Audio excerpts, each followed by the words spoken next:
এখন ঘড়িতে সময় বাজে কটা বাজে ভাই? 3:04 বাজে। আমরা উঠেছিলাম প্রায় 1:45 অ্যালার্ম ছিল। রেডি তো? ও চলো তাহলে বেরানো যাক।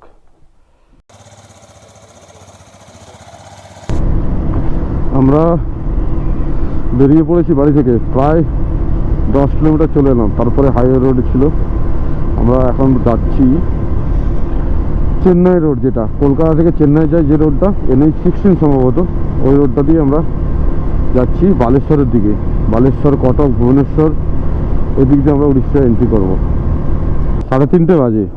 আমরা ভালোই আসছি আস্তে আস্তে করে। ভালোই ঠান্ডা রয়েছে, মানে ঠান্ডাটা হাওয়ার জন্য লাগছে আর কি।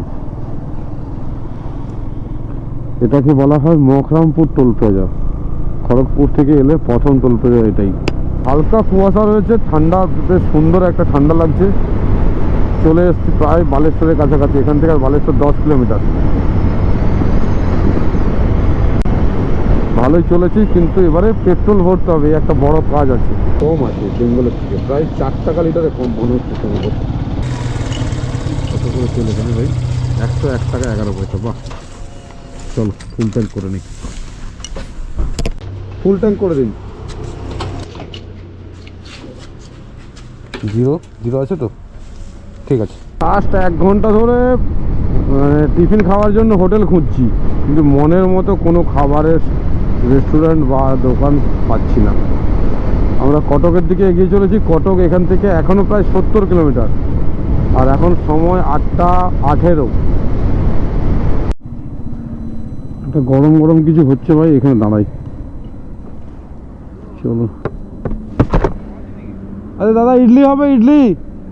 ইডলি হবে, চলো।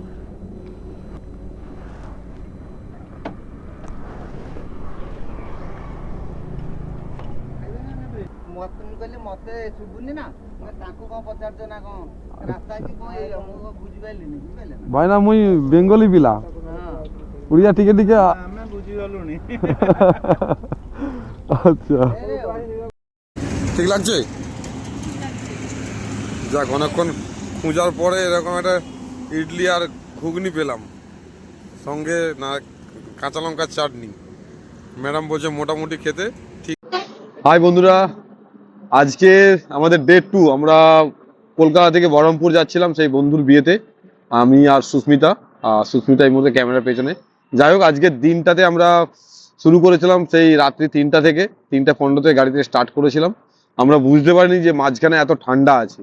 ভীষণ ঠান্ডা ছিল, যে কারণে আবার গাড়ির ব্যাগ থেকে, স্যাডেল ব্যাগ থেকে এই জ্যাকেট বের করতে হয়েছে। দুজনে মিলে জ্যাকেট পরার পরে একটু ঠিকঠাক হলো। তো অলমোস্ট আমরা প্রায় 200 কিলোমিটার অ্যাবভ চলে এসেছি। আর এই মুহূর্তে জাজপুর পেরিয়ে কোনো এক জায়গাতে দাঁড়িয়েছিলাম খাবারের জন্য। তো সবাইকে আবার একবার ওয়েলকাম করছি আমার ভিডিওতে। আজকের ব্লগে আমরা দেখাবো কিভাবে আমরা কলকাতা থেকে যাচ্ছি বহরমপুর।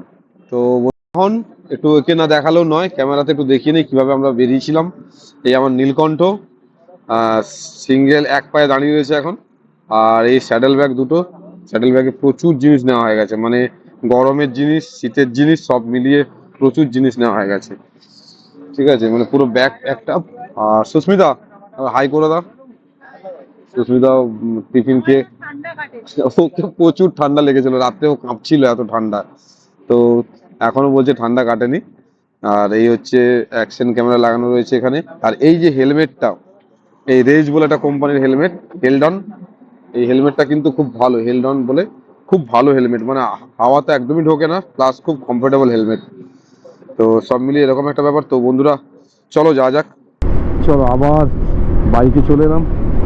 বাইকে এই যে বিউটিটা দুদিকের, এটা বেশ ভালো লাগছে, কিন্তু দুদিকে সবুজ গাছগুলো, আর তিনটে 6টা লেন রয়েছে, এদিকে 3টে ওদিকে 3টে লেন, মাঝে মাঝে দুটো হয়ে যাচ্ছে আবার। আর সামনে আমাদের এখন কটক আর ভুবনেশ্বর, এই দুটো বড় বড় শহর পাবো আমরা। এখানে স্পিড লিমিট দেওয়া রয়েছে, বাইকের জন্য 60 কিলোমিটার পার আওয়ার, 4 চাকার জন্য 80 কিলোমিটার, আর লরির জন্য 60 কিলোমিটার পার আওয়ার। তো এই স্পিড লিমিটটা কিন্তু ইম্পর্ট্যান্ট এই রোডে, মানে এই যে এখন আমরা যাচ্ছি উড়িষ্যা রোড ধরে, এই রোডটা কিন্তু স্পিড লিমিটের জন্য ফাইন করে।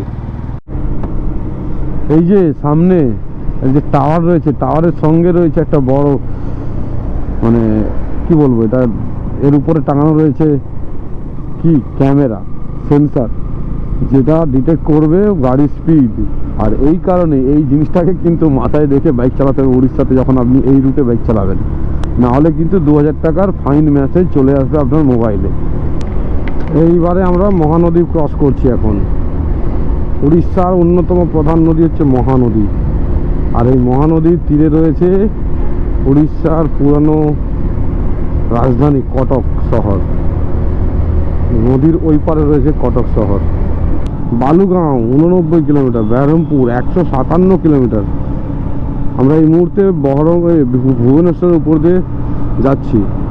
খুব সুন্দরভাবে ট্রাফিক কন্ট্রোল হচ্ছে, মানে বেশ ভালো লাগছে। কোথাও কোনো সিগন্যাল নেই যে দাঁড়াবার জন্য, পুরো স্ট্রেট রুট একদম। কোনো গুগল ম্যাপও লাগবে না এই রাস্তাতে যখন আপনি বেরোবেন আর কি। সোজা একটাই রাস্তা, কটক ভুবনেশ্বর সব একই রাস্তা, সোজা চলে যাচ্ছে। আরে রাস্তায় যেতে যেতে একজনকে দেখে থামাতেই হলো। এই দাদা দেখো দণ্ডি কেটে কেটে যাচ্ছে এভাবে।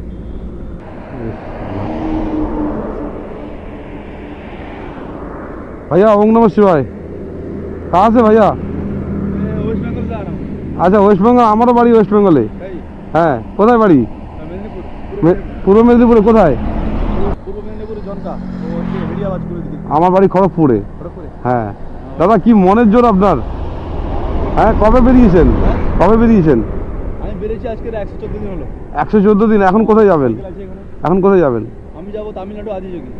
আদিযোগী যাবেন তামিলনাড়ু? হ্যাঁ হ্যাঁ। বাবা রে কি মনের জোর দাদা। ওটা শিবের মন্দির তো আদিযোগী? হ্যাঁ আদিযোগী শিবের মন্দির। আচ্ছা যাবে একাই চলছে। আরে বাহ। তরুণ বেহেরা, এই দাদার নাম তরুণ বেহেরা তাই তো? ইউটিউব চ্যানেলও রয়েছে মহাকাল ভক্ত তরুণ। এই যে সাইকেল, এই সাইকেল একটু করে আগায়, মানে প্রথমে উনি দণ্ডি কেটে আগালেন, তারপর সাইকেলটা আবার পেছনে পেছনে নিয়ে যায়। হ্যাঁ দাদা আপনার মনের জোর বিশাল কিন্তু। না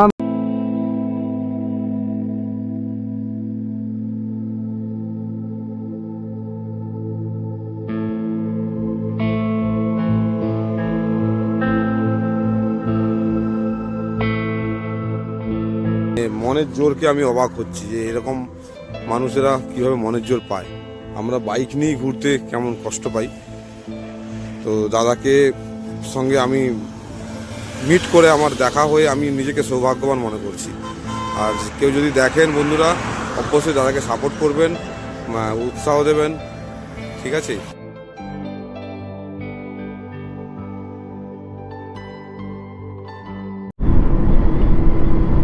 আমরা হাই রোড ছেড়ে বাঁ দিকে বালুগাঁও বলে একটা জায়গা আছে, এই রুটেই পড়ে বালুগাঁও। অনেকে হয়তো জানবেন, চিল্কা দেখতে হলে বালুগাঁওয়ে আসতে হবে। আর সেই বালুগাঁও যাচ্ছি একটা লোকাল রোড ধরে। আর ডান দিকে আমাদের NH-16 ছিল, তা এখন আপাতত ছেড়ে দিয়েছি। বালুগাঁও গিয়ে লাঞ্চ করব, প্লাস চিল্কা লেক দেখব। এখান থেকে বালুগাঁও আর 4 কিলোমিটার মতো পৌঁছে যাবো, মিনিট 5 সময় লাগবে। এই তো হোটেল রুচি বালুগাঁওয়ে, চলো গাড়িটা পার্ক করি।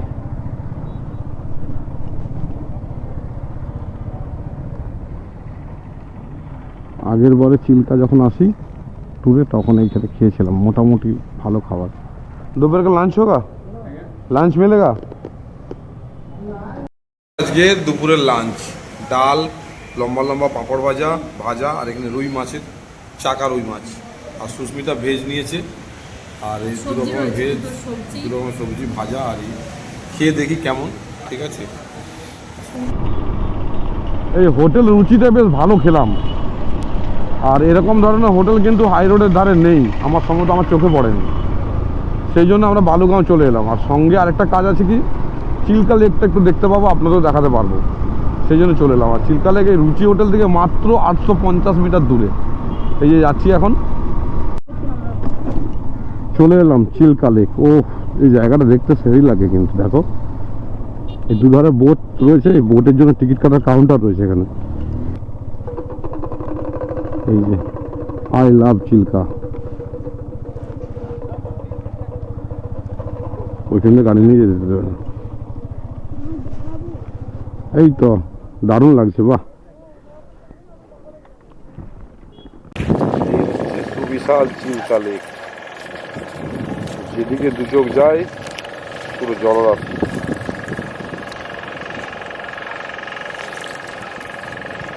মানে আজকে একটু কুয়াশা ভাব রয়েছে তো পরিষ্কার দেখা যাচ্ছে না। মানে চিল্কা লেক দেখলে মনে হয় যেন একটা সমুদ্রে এসে গেছে। আর এদিকে রয়েছে যে বোটগুলো, এই বোটগুলো ভাড়া করে ওখানে ডলফিন দেখাতে নিয়ে যায়। আর কালীজাই বলে একটা মন্দির রয়েছে, খুব জাগ্রত মন্দির, ওখানেও নিয়ে যায়।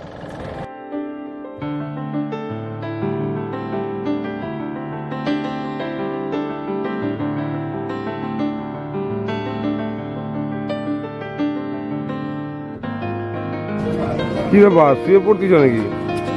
হ্যাঁ, এক্ষুনি ভালো খেয়ে দিয়ে ঘুমাবার চিন্তা। ছবি তুলতে বলছি, ছবি তুলতে হবে? আচ্ছা চলো ছবি তুলে দিচ্ছি, চলো। ঠিক আছে।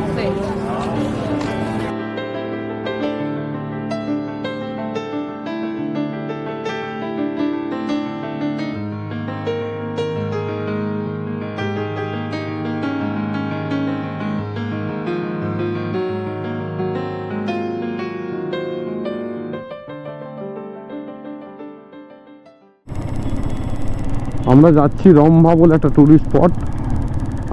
এই রম্ভা টুরিস্ট স্পট আর বেশিটা বাকি নেই, আর হয়তো 1 কিলোমিটার বাকি আছে। আর এখানে রেলওয়ে স্টেশনও রয়েছে, রম্ভা বলে রেলওয়ে স্টেশনও রয়েছে। জায়গাটা একটু ইউনিক টাইপের, ওই জন্য যাচ্ছি আমি। যে রম্ভার ভিউ পয়েন্টে যাওয়ার রাস্তা, এখানে অবধি গাড়ি অ্যালাউ আছে, বাকিটা হাঁটতে হবে। সুন্দর জায়গা, চলো।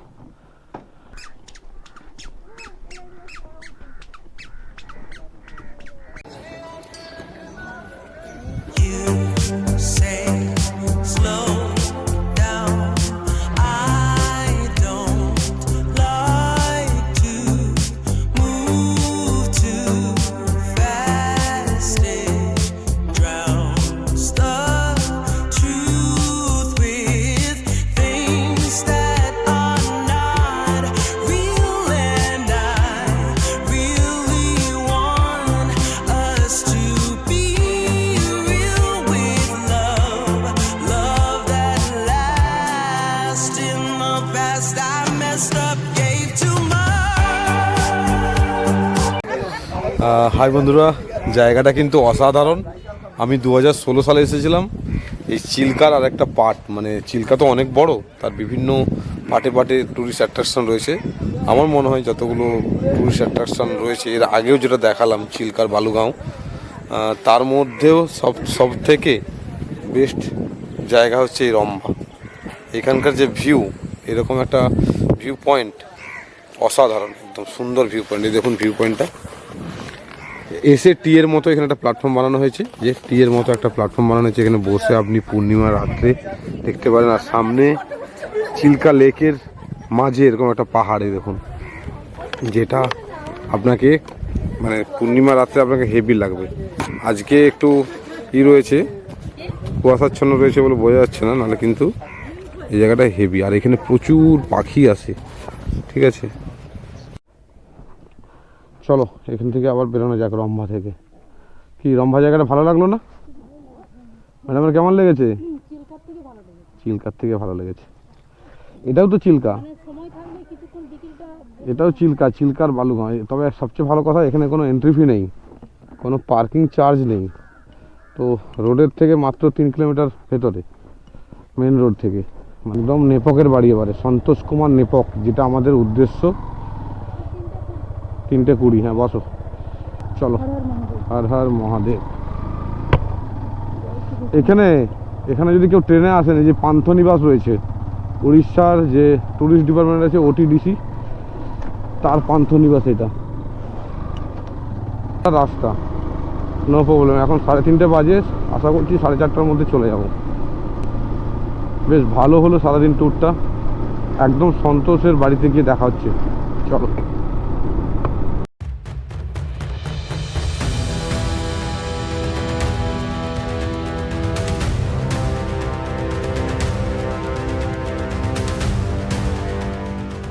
क्या रे संतोष, अरे भाई क्या रे, तेरा शादी है ना, तू क्या कर रहा है? तेरे को तो ऐसा होना चाहिए। होना चाहिए लेकिन काम बिजी है रे, कोई करने को नहीं है, हम दोनों ब्रदर ही है। चल हम आ गया अभी, क्या काम बम है वो आजा, हमको। घर में खाना खाएंगे थोड़ा। खाना नहीं खाएंगे, अभी फ्रेश होना है। फ्रेश होना है ना? हाँ, आजा। उसके बाद खाना खाने के बाद होगा। अभी क्या कुछ काम वाम रहेगा तो कहाँ घर कहाँ पलो। ऑलरेडी फिनिश है। अच्छा फ्रेश होता है ना, हाँ, उसके बाद हम लोग रेडी होके आएंगे। अच्छा गाड़ी वाड़ी कहाँ रखना है थोड़ा, घर के पास रख देंगे, आजा। कहाँ पे है? ये फंक्शन है रे। हाँ, उधर थोड़ा आगे जाएगा तो लेफ्ट साइड में हमारा घर है, उधर घर है। तो कैसे जाएगा? बाइक में चल। चलो, आजा। अच्छा, अरे ना তুই চল বৌদিস नहीं यार, यार चलो यार, क्या प्रॉब्लम है। মানে প্রথমে যেখানে গেছিলাম ওইটা হচ্ছে সন্তোষ, ওখানে ওই লজ ভাড়া করে যে প্রোগ্রাম করে সেটাই করছিল, আর এটা হচ্ছে সন্তোষের বাড়ি। আচ্ছা বাহ, আচ্ছা সন্তোষের মা, আচ্ছা ঠিক আছে, বাহ। বাংলা বোঝে? বাংলা বোঝে? ভালো আছেন? হ্যাঁ ভালো আছি। এই তো বাংলা বোঝে।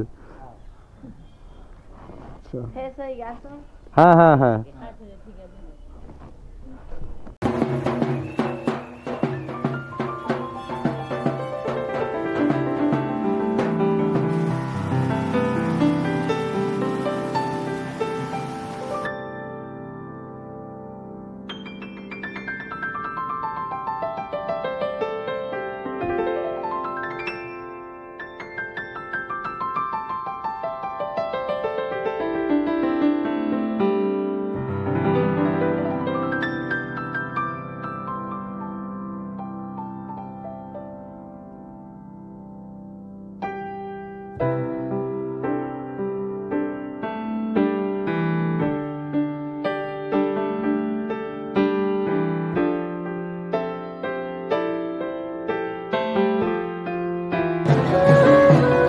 भांजा है, ये दीदी है नेपाल का, दीदी है, ये मेरा वाइफ है।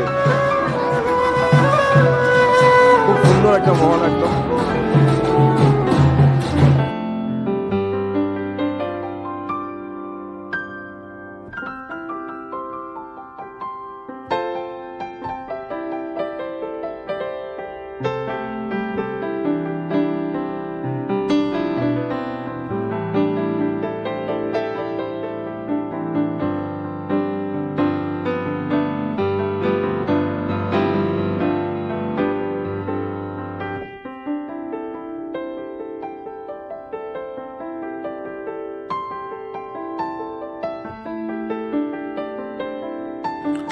বন্ধুর বিয়ে বলে কথা, তাই খাওয়াতে কোনো কমতি না, কিন্তু ভিডিওতে কমতি হলেও চলবে। সারাদিনের ভিডিও আপনাদের সাথে শেয়ার করলাম বন্ধুরা। যদি ভিডিও ভালো লেগে থাকে অবশ্যই লাইক শেয়ার কমেন্ট করবেন। আগামীকাল দেখা হবে আবার একটা নতুন ভিডিওর সাথে, নতুন ট্যুরের সাথে। আজকের মতো সবাইকে জানাই শুভরাত্রি।